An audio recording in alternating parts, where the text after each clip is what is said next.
బాలికల్లో భవిష్యత్తులో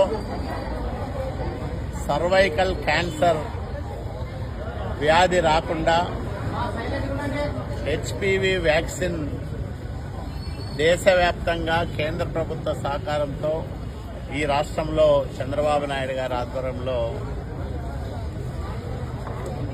వాళ్లకు ఇవ్వడం జరుగుతూ ఉంది. 14 సంవత్సరాల నుండి 15 సంవత్సరాల లోపు వయసున్న బాలికలు ఈ వ్యాక్సిన్ను తీసుకుంటే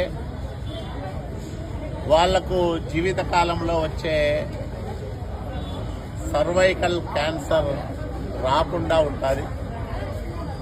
2006లో ఈ వ్యాక్సిన్ని కనుగొంటే ఇప్పటికే అందుబాటులోకి వచ్చింది.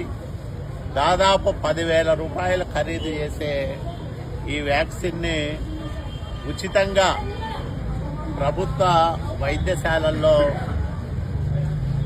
అందుబాటులోకి తీసుకొచ్చి బాలికలకు ఇవ్వడం జరుగుతూ ఉంది.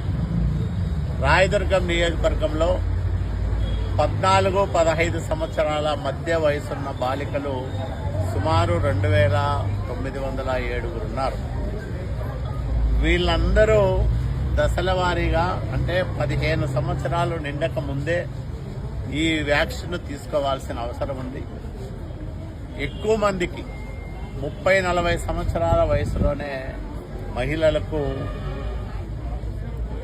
ఈ సర్వైకల్ క్యాన్సర్ వచ్చి చాలా మంది ఇబ్బంది పడతా ఉన్నారు. ఇప్పటికీ ఈ ప్రమాదం దృష్ట్యా ప్రభుత్వాలు ప్రత్యేక బాధ్యతతో బాలికల ఆరోగ్య పరిరక్షణకు, ముఖ్యంగా సర్వైకల్ క్యాన్సర్ నివారణకు ఈ వ్యాక్సిన్ను ఉచితంగా అందజేయడం చాలా బాధ్యతతో కూడుకున్న పని. కాబట్టి ఒకవైపు ప్రధాని నరేంద్ర మోడీ గారు, మరోవైపు రాష్ట్ర ముఖ్యమంత్రి నారా చంద్రబాబు నాయుడు గారు బాలికలకు అందిస్తున్న ఈ అవకాశాన్ని అందరూ సద్వినియోగం చేసుకోవాలని నేను మరీ విజ్ఞప్తి చేస్తా ఉన్నాను.